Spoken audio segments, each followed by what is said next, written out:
evening. I hope you had a wonderful, wonderful day. I'm going to go ahead and get started because if you're not here for the beginning, I imagine you can just come watch the video whenever you're ready and catch the beginning. So let's get started. All right, the big mystery. Last time we were here together, last Thursday, my doorbell kept ringing, someone kept knocking. I went to the door to find out it was the gas people. Apparently I had scheduled them to come on and do something with my gas pipe because my house was built in the 1950s. They're changing out the gas pipes because they've had some gas leaks. So that was interesting. Ended up staying home that day so that they could fix the gas pipe. And while they were doing that, of course, I had no heat. So here I was all snuggled up like I was going outside, had on a coat, hat, and everything, but no, I was inside the house and it was just really freezing. So that's one thing. My son, yes, he was very surprised that his toy got here. He loved it. We played with his new toy for, I want to say, about 15 minutes. And then we went to eat dinner, and then he says to me, "Okay, Mommy, so yeah, you got that toy, but there's another one I need to show you on your phone that you can go ahead and order." Kids. And, oh, I wanted to tell you this. I went to the post office to check for your letters. There were none. And it was a huge ordeal. I went, the key didn't work, so, all eyes are on me now. And they went to my box, and I heard them moving things around, and I'm thinking, oh, I got letters. No, I didn't. It was just that they had to change my key for some strange reason, and it was an envelope holding the key. So, come on, people, where are your letters? Another great thing about sending in a letter is you could ask advice. You could give your opinion on something, and no one will even know that it's you. Like, you could write it anonymously. We can't scroll through the letter and see that it was you that sent it. So send in your letters. Yeah, I want to hear from you. Because right now what we're doing is we're proving the masses that writing letters and sending things in the mail like that form is dead. And we don't want to do that. We don't want the masses to win. All right. I wanted to start off with some yoga news. This is the same yoga magazine. I just found an excerpt in here, and I should have read this the first time, but it says that research shows yoga can help improve brain function and energy, ease back pain, and improve symptoms of depression, just like I was saying. And it's funny because Kimberly Pickens reached out to me, and oh my gosh, she really made my day with her comment. And it's interesting because she said, "I remember you from the bank and you were always so calm." And the reason why I do yoga and focus on lavender and things like that is because I need to be calm, because I wasn't always calm.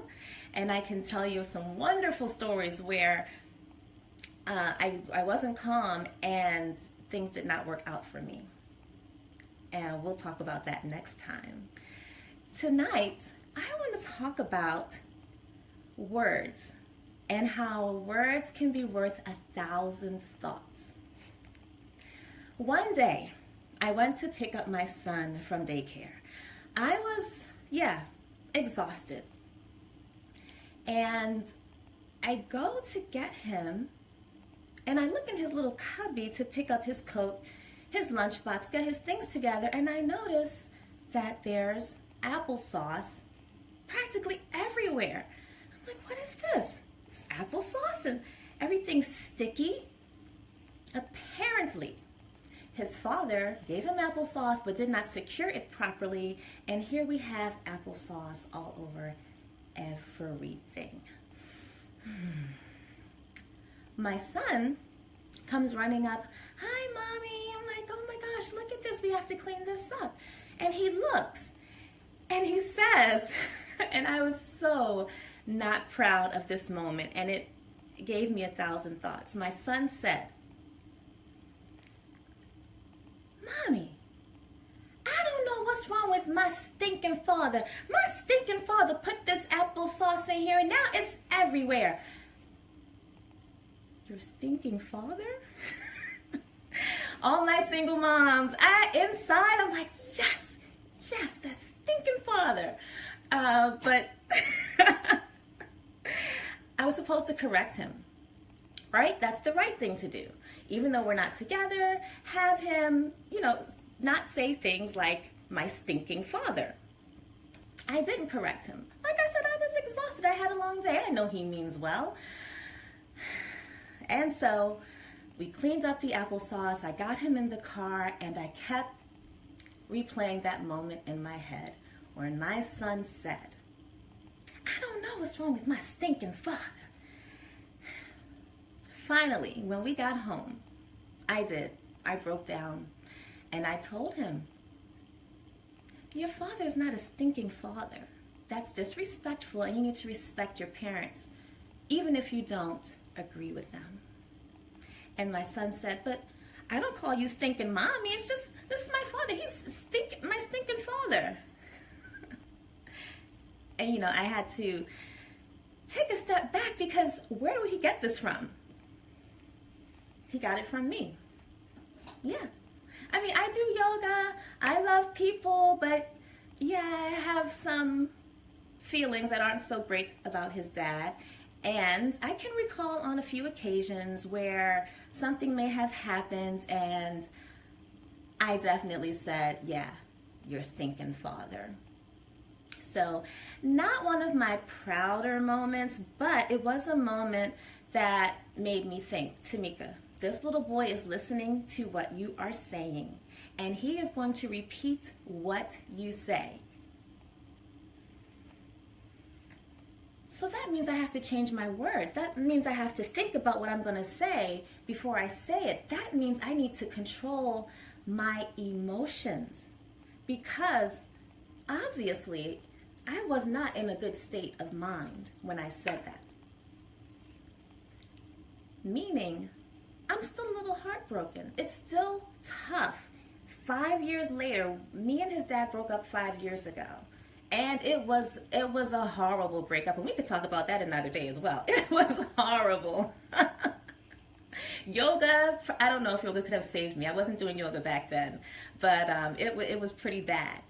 But up to this day, 5 years later, I'm still going through some of those emotions that are not positive at all.